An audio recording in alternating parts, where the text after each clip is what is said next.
সকাল সকাল বেরোনোর পথে এই দুটো দুষ্টুর সঙ্গে আলাপ। তো এরা কীরকমভাবে বন্দুক দিয়ে তাক করছে দেখছো? আমার মতো কারা কারা আছে বলো তো, যারা বাড়ি থেকে বেরিয়ে ভাবো পৃথিবীর সমস্ত কাজ একদিনেই সম্পন্ন করব। আর এই যে আমি একটা দোকানে গিয়ে দুটো রাখি নিয়েছিলাম, আর এই যে আমার ফটোগুলো ল্যামিনেশন করে নিয়েছিলাম যাতে ভবিষ্যতে সংরক্ষিত থাকে। তারপর গিয়েছিলাম আবিরের দোকানে, সেখান থেকে একটা পতাকা আর গেরুয়া, সাদা, সবুজ আর নীল আবির নিয়েছিলাম।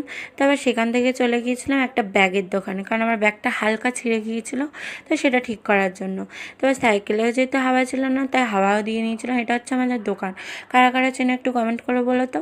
আর দোকান থেকে আমি নিয়েছিলাম দুটো খাতা, কারণ আমার কলেজ স্টার্ট হয়েছে আর প্রচুর খাতার প্রয়োজন এখন।